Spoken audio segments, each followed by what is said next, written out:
अस्सलाम वालेकुम, welcome back to my channel. आज आपके साथ मैं ए लाइन प्लाज़ो की कटिंग और स्टिचिंग शेयर करूंगी।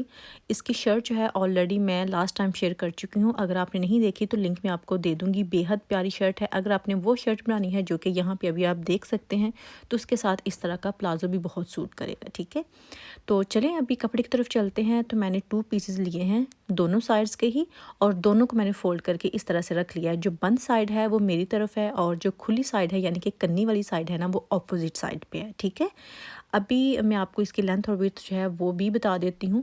मैंने कपड़ा नहीं काटा इसकी चौड़ाई में से, कपड़े की जितनी मेरे पास चौड़ाई थी सारी मैंने ले ली है। ठीक है, और अभी सबसे पहले आपने जो काम करना है कि ऊपर से 2 इंचेस जो है ना, आपने इलास्टिक के लिए निशान लगाना है। मुझे रेडी ट्राउज़र चाहिए 37 इंचेस, तो 2 इंचेस मैंने ऊपर से निशान लगा देना है, यानी कि एक्स्ट्रा बेल्ट वगैरह जो है ना वो मैंने नहीं लगाना। इसी में से जो 2 इंचेस है ना, ये फ़ोल्ड हो जाएगा, तो यहाँ पे इलास्टिक जो है ना वो डाल लेंगे। ठीक है, तो सबसे पहले आपने इलास्टिक के लिए कपड़ा यहाँ पे छोड़ देना है। उसके बाद आती है कि आपने टोटल लेंथ जो है वो कितनी रखनी है, यानी कि तैयार लेंथ कितनी रखनी है अपने ट्राउज़र की या प्लाज़ो की, जो कि मैं रखूँगी 37 इंचेस। तो 37 इंचेस पे मैंने निशान लगा दिया है, जितना आपने रेडी रखना है। और जो नीचे आप एक्स्ट्रा देख रहे हैं वो थोड़ा सा ज़्यादा है, तकरीबन 3 इंचेस तक कपड़ा है। उसका रीज़न ये है कि मुझे थोड़ा सा चौड़ा फ़ोल्ड करना है। आप कम भी कर सकते हैं, बिल्कुल सिलाई भी लगा सकते हैं, लेकिन मुझे यहाँ पे फ़ोल्ड करके तुरपाई करनी है।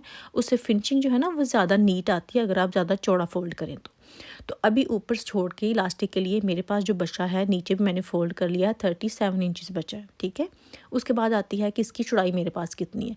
टोटल कपड़े की जितनी मेरे पास चौड़ाई थी उसको मैंने फ़ोल्ड किया है, जो कि 19 इंचेस बनती है, और खोलें तो वो बनती है तकरीबन 38 इंचेस। ठीक है, अच्छा, आज आपका ये जो गिला होता है ना कि एक ही साइज़ के लिए मैं क्यों जो शायद शेयर करती हूँ, वो भी दूर हो जाएगा। तो क्योंकि मैं आपको आपकी वेस्ट के हिसाब से बताऊँगी आज की वीडियो में।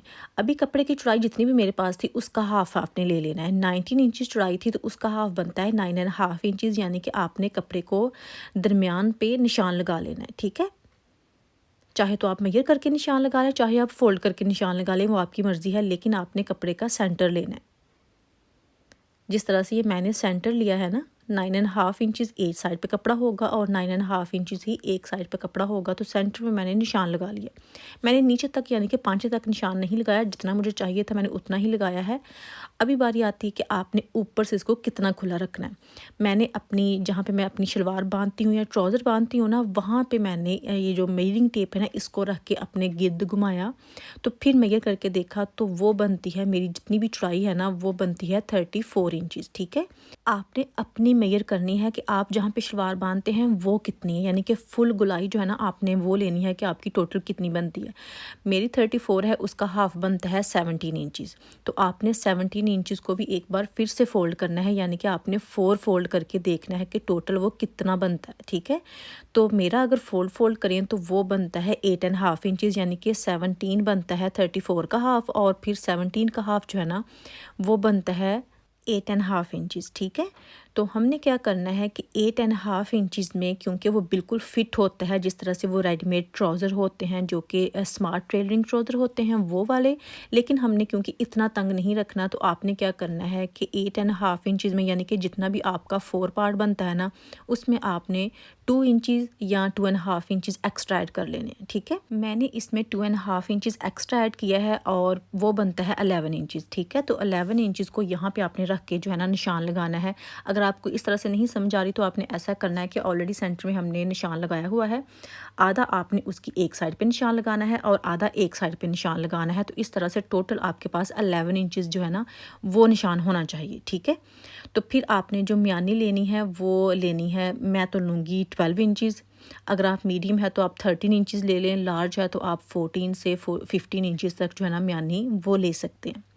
अभी यहाँ पे 2 इंचेस का निशान लगाऊंगी और फिर इसको आपने म्यानी की गुलाई दे लेनी है इस तरह से। जिस तरह से शोल्डर की गुलाई देते हैं उसी तरह से सेम म्यानी की गुलाई होती है। और फिर इस जगह से आपने नीचे पांचे पे तिरछा जो है ना वो मेजरिंग टेप रख के तो निशान लगाना है। ठीक है, इस तरह से, यानी कि आपने जिस तरह से हम शर्ट को ए लाइन शेप देते हैं ना, सेम वैसे ही आपने यहाँ पे ए लाइन शेप देनी है, और वो ट्राउज़र के दोनों तरफ ही आपने शेप देनी है।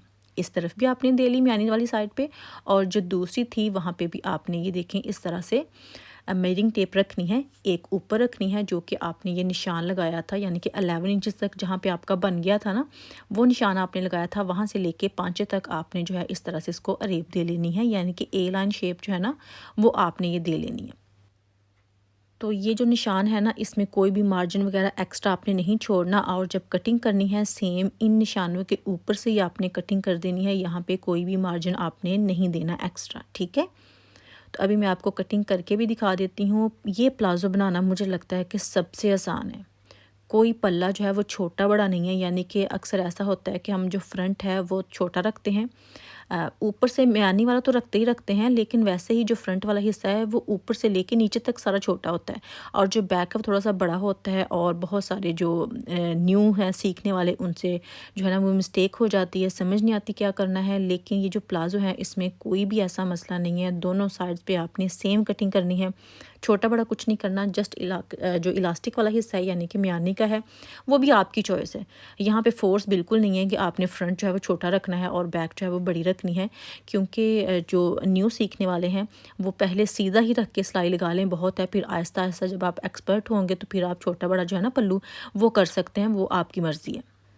तो अभी आपने क्या करना है कि वीडियो को लाइक करना है। अगर आप नए हैं, पहली बार मेरे चैनल पे आए हैं, तो चैनल को सब्सक्राइब करना बिल्कुल नहीं भूलना, और वीडियो को ज़्यादा से ज़्यादा शेयर करना है। और अगर आपने इसकी शर्ट की वीडियो नहीं देखी तो लिंक मैं आपको कमेंट सेक्शन में पिन कर दूंगी और डिस्क्रिप्शन बॉक्स में भी दे दूंगी, तो आपने इसकी शर्ट की वीडियो लाजमी देखनी है। बहुत प्यारी शर्ट बनी है इसकी, और उसी के साथ ये वाला प्लाजो जो है ना वो मैं शेयर कर रही हूँ। अच्छा, अभी इसका जो फ्रंट वाला पल्ला है जस्ट वही आपने उठाना है, जो फ्रंट वाले दो हैं, और उसको आपने ये म्यानी वाली जो अरेब होती है, यानी कि फ्रंट जो है थोड़ा सा छोटा होता है और बैक थोड़ा सा बड़ा होता है, वो दे लेनी है। अच्छा, वो आपकी मर्ज़ी होती है, आप चाहें तो बैक वाला पल्ला जो है वो एक्स्ट्रा बड़ा रख के उसको ऊपर से तिरछा कर दें, चाहे फ्रंट वाले को थोड़ा सा डीप नीचे की तरफ कर दें, ठीक है। और अगर आपने दोनों में से कुछ नहीं करना फिर भी कोई मसला नहीं है। इसका ये मतलब हरगिज़ नहीं है कि आपका जो ट्राउज़र है या प्लाजो है वो गलत हो जाएगा अगर आपने छोटा बड़ा नहीं रखा, तो बिल्कुल ठीक रहेगा। आपने इलास्टिक डालनी है और पहन लेना है, आपको नहीं मसला तो किसी को भी कोई मसला नहीं होना चाहिए, ठीक है। तो अभी हमने क्या करना है कि यहाँ से सिलाई कर लेने हैं दोनों को ही। ये देखें, फ्रंट भी मैंने सिलाई कर लिया है और बैक भी। सबसे पहले मैं बैक जो है उसको खोलती हूँ, ये देखें, यानी कि म्यानी की सिलाई लगा ली है, और इसके ऊपर फिर जो है फ्रंट वाला हिस्सा वो भी खोल के रखना है, और फिर इसकी जो साइड की सिलाइयाँ हैं ना वो लगा लेनी है। और जैसे इसकी साइड की सिलाइयाँ लगानी है, वैसे ही आपने साथ ही इसके जो इसकी अंदर की फिटिंग की सिलाई होती है वो भी लगा लेनी है, ठीक है। दोनों साइड्स के आपने पहली सिलाइयाँ लगा लेनी है, और फिर आपने इसको पांचे को फोल्ड नहीं अभी करना, और अभी यहाँ से आपने फिटिंग की जो सिलाई है ना वो भी लगा लेनी है, ठीक है। और उसके बाद हम पांचे को फोल्ड करेंगे, ये सिलाई भी लगा लेनी है। यानी कि आपने जो फिटिंग वाली सिलाई है वो और जो साइड्स की दोनों सिलाइयाँ हैं वो लगानी है अभी, ठीक है। ये देखें, जिस तरह से ये मैंने लगा ली हैं, ये भी लग चुकी है। अभी इसको क्या करना है कि आपने फोल्ड करना है इलास्टिक के लिए। यहाँ से थोड़ा सा आपने ओपन छोड़ देना है, यहाँ से इलास्टिक डाल सकें, और बाकी जो सारा है ना आपने फ़ोल्ड कर लेना है। जितनी भी चौड़ी आपकी इलास्टिक है उस हिसाब से, वैसे हमने 2 इंचज़ जो मार्जिन छोड़ा था ना उतना ही फ़ोल्ड करना है, उससे ज़्यादा तो नहीं करना, और इलास्टिक भी इसी में आ जाती है। अभी ये जो एक्स्ट्रा था ना 3 इंचज़, उसको आपने इस तरह से फ़ोल्ड करना है, ये देखें, और फिर आपने यहाँ पर इसको तरपाई कर देनी है। मुझे तुरपाई ही पसंद है तो मैं तुरपाई ही करती हूँ, तो अभी मैं यहाँ पे तुरपाई करूँगी, और ऊपर से फ़ोल्ड करके जस्ट इसमें इलास्टिक डालनी है, और जो प्लाज़ो है वो तैयार हो जाएगा। आपको इसकी फ़ाइनल लुक जो है वो भी दिखा देती हूँ, और मैं अपनी वेस्ट के हिसाब से जो इलास्टिक का साइज़ है वो भी आपके साथ शेयर कर देती हूँ। और जो मैंने साइज़ लिया है, मैंने 26 इंचज़ लिया है अपनी वेस्ट के हिसाब से। आप अपनी वेस्ट के हिसाब से भी कर लें। जो स्मॉल वाले हैं वो वैसे 24 इंचज़ ले लें, मीडियम वाले 26 इंचज़ ले लें, और जो लार्ज साइज़ वाले हैं वो 28 इंचज़ ले लें, उनके लिए इनफ होगा, ठीक है। इससे ज़्यादा फिर बहुत लूज़ हो जाता है, वो भी खैर डिपेंड करता है। अगर आप लूज़ पहनते हैं तो आप ज़्यादा ले लें, अगर आप थोड़ा सा टाइट पहनते हैं तो फिर आप इसकी जो लेंथ है ना वो कम भी ले सकते हैं। तो ये देखें जी, प्लाज़ो हो गया है तैयार। फ्रंट छोटा है और बैक बड़ा है, बहुत ही प्यारा फिनिशिंग के साथ जो है ना वो ये तैयार हुआ है। आपको इसका पांचा जो है मैं ये करके बता देती हूँ। कपड़े की टोटल चौड़ाई थी 19 इंचज़, और जो पांचा रेडी हुआ है नीचे से वो है 17 इंचज़ का, ठीक है। तो आई होप कि आपको मेरी आज की वीडियो पसंद आई होगी। अगर वीडियो थोड़ी सी भी अच्छी लगी है तो प्लीज़ वीडियो को लाइक करना मत भूलिएगा। वीडियो को ज़्यादा से ज़्यादा आपने शेयर करना है और कमेंट करके ज़रूर बताना है कि आपको आज की वीडियो कैसी लगी। और आपने इसकी जो शर्ट है ना उसकी वीडियो लाजमी देखनी है। तो इंशाल्लाह नेक्स्ट वीडियो में फिर मुलाकात होगी। अल्लाह हाफिज़।